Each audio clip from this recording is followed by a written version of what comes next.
Good afternoon, everyone. It's great to see so many people joining me here today, and I am delighted to introduce the next discussion where we're going to be assessing, really, Europe's place in the world. In order to do that, I'm delighted to welcome on stage the German Minister for Foreign Affairs, Annalena Baerbock. Please.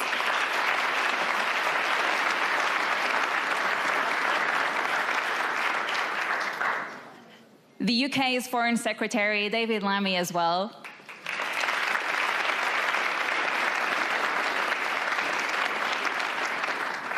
Radosław Sikorski, the Minister for Foreign Affairs from Poland.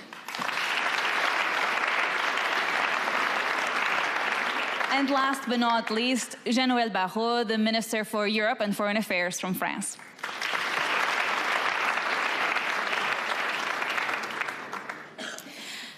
All right, I would like to start today's conversation with one comment, and you will understand in just a second why I am bringing this up.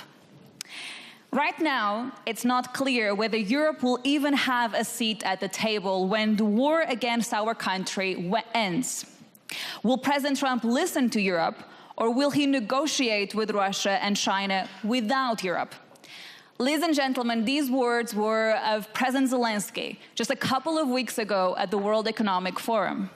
And here we are today, a 90-minute phone call later, and after a fiery speech by the Vice President of the United States on this stage. So I would like to start the conversation, perhaps getting your thoughts, Minister Baerbock, on how are you feeling about this? So many moving pieces. Do you think that Europe as a continent is facing an existential crisis? Good afternoon, everybody. Pleasure being here, and thank you all for coming to Munich. Well, this is an existential moment, and it's a moment where Europe has to stand up. And we have showed 3 years ago where everybody underestimated Europe as well, especially the Russian president, thinking that he would just invade Ukraine and everybody would keep in silent, that we didn't repeat the mistake from 2014 before. But we said, now is our answer, that Europe has to be strong and bold, and that we, besides all the differences we have, we stand united. And now, 3 years later, we are at exactly the same moment again. Our answer to others, my nation first, is Europe united. And this is what we show here on the panel. This is what we have shown in the last couple of days, that we made clear there will not be any peace in Europe if it's not a European peace. And I'm a bit of a younger generation, and my responsibility as a politician is that it's not a shared peace, but it's a peace that lasts also for our children, that the war of aggression will never come back to Europe, and this is what we are fighting for, this is what we are standing for, and this is why we formed a security package which has been unseen in the past. Commissioner von der Leyen mentioned that yesterday. Financially, also continuing with defense capabilities, and we will stay with Ukraine as long as it needs, because we stand for European peace forever. Thank you. You can applaud. I just would like to clarify, when you think about how Europe at this stage is not around the table in terms of peace negotiations for Ukraine, what is your strategy? How can you put the continent at the table and make the United States president listen to what you want from these peace negotiations? Well, we are here, and we will not leave our own continent. And I can only repeat, there won't be any lasting peace if it's not a European agreed peace. And yes, we have heard here a speech on this stage yesterday. And I want to be crystal clear. This is a moment of truth. Everybody in the world has to decide whether you stand on the side of the free world or you stand on the side of those who fight against the free world. And we are standing here on the side of the free world. And speaking for my own country, we are so lucky, my generation, that our allies, the US, but also our Polish partners, France and UK, they have brought democracy to my country. And we call it wehrhafte Demokratie, resilient democracy, meaning if you're resilient, you fight against the enemies of your democracy.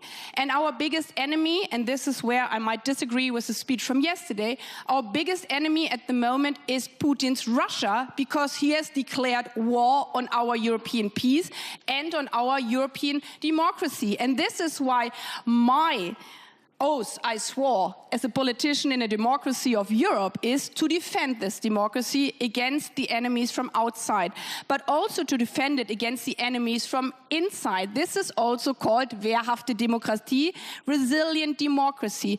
If radical extreme right or Islamistic structures are calling on a fight against our democracy, Europe is strong enough to defend it from inside. And this is again the moment where you have to pick a side for the free and liberal world, the world of democracy. And this is what Europe is all about.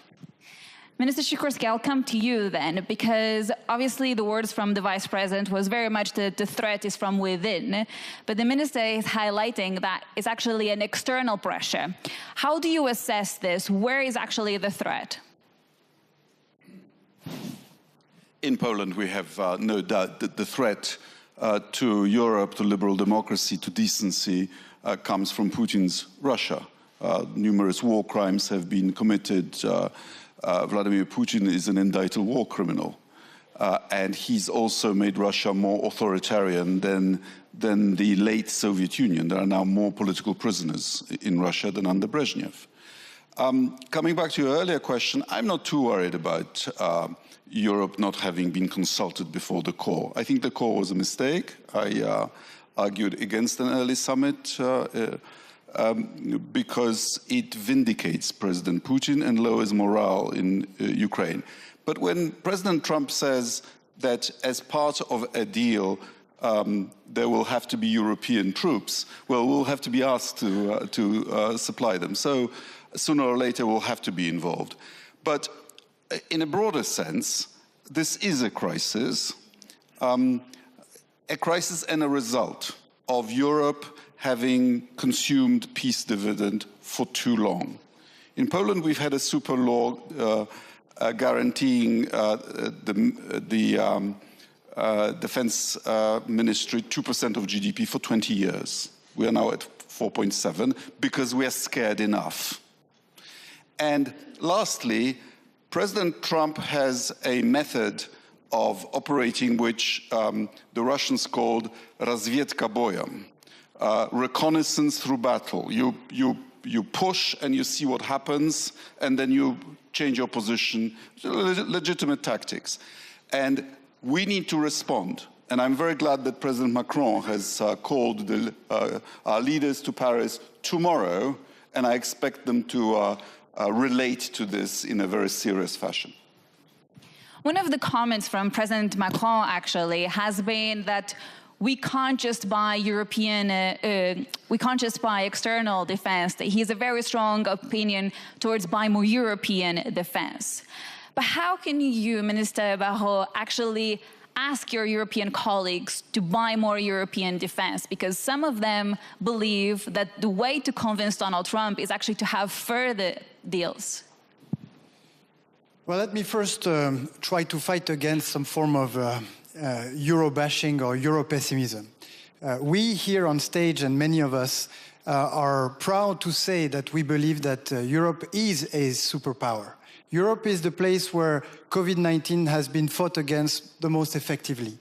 Europe is the continent that has pushed back against a full-scale invasion by Russia that was supposed to be the greatest military power of the world, and that has failed to achieve its goals. And as far as technology is concerned, where Europe has been seen for a long time as lagging behind, I cannot help but notice that last week, this week in Paris, on Monday, $300 billion, actually north of $300 billion, were committed by investors from all around the world into Europe to develop massive computing power capacities. And so we lost some battles, but we haven't lost the war, even the technological war. And if you're still not convinced with these arguments, look at people outside of Europe and how much the desire for Europe is strong. If the Ukrainians are still waging a heroic war of resistance against Russia, it all started on the Maidan with the European flag in their hands. And who has taken their place today? It is the Georgian people that every night is resisting a government that is trying to push them away from their European path. They're waving the European flag, they're singing the European anthem because they see that Europe is democracy, that Europe is freedom, and that Europe is a superpower that can protect them once they're further on the path to European Union. That being said, of course, there are big challenges for Europe, and my colleagues here have mentioned them, and one of them is to scale up the defense spending. And of course, if we have to spend 1 or 2 or 3 additional GDP points into defense spending, it will only be accepted by our people if this creates jobs in Europe, if this creates value in Europe. And this is why President Macron, since 2017, has pushed hard on the idea of European preference for defense, because this is a question of sustainability of the defense effort that we need to sustain. When we think about just to clarify a point on defense spending, earlier the NATO Secretary General mentioned that we need much more than the 2%. From a French perspective, where do you think we're going to land on that level? Oh, I don't want to make guesses, and it's not only about quantity, it's also about quality. But these are discussions that are accelerating across Europe, between our leaders, between ourselves, because we realize, we're now fully aware that the era of peace dividends is over. We've, in our past, not that long ago, we would spend 5% of GDP in defense spending. We even went up to 7 or 8% in the 50s in defense spending. So we're gradually getting ready for that, not only in terms of capabilities, what are the capabilities that we need at national level, at European level, but what are the financing tools that we need to invent or that we need to give ourselves in order to sustain such an additional effort. And Foreign Secretary, where does the UK position itself in the middle of all of this? You've tried to be, historically some sort of bridge between the United States and the EU. How do you look at the current state of geopolitics right now, and how do you fit into that picture? Well, let's go back a bit to the beginning of this crisis. It was the UK and the US working side by side that demonstrated Putin's intent and provided the world with the intelligence capability to say this: he's going to attack, he's going to invade.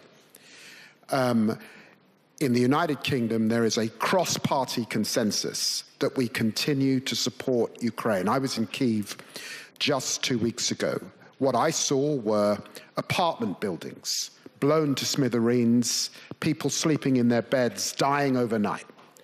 I saw the devastating effect that Russia has deployed its missiles towards Ukraine's energy supplies. In the past, I've met paramedics rushing to save people's lives. And I know that this is a brutal war of attrition with Russia making advances. We've been clear in the UK, a $3 billion commitment for every year as long as it lasts. Now, let us be clear. Successive US presidents have asked allies in NATO to do more. It wasn't that long ago. It was the US, the UK, and one other, I think, spending more than 2% on defense spending. Now it's 23 countries spending more than 2% on defense spending, and we all know that we have to go upward. The UK is absolutely committed to 2.5, and we'll set out a pathway to 2.5 in a few months' time. It is clear to me that there is also, and the US has been clear about that, there is a big threat in the Indo-Pacific. People have given the impression that the Euro-Atlantic and the Indo-Pacific are tied as if it's tied just at this moment. It was tied in the Second World War. 30,000 British men lost their lives in the Indo-Pacific in the Second World War. It has always been tied. And we recognize that pacing threat as the United States bears down on that issue. So, of course, Europe has to do more. And then there's a question for us. At the moment, we are spending 53%.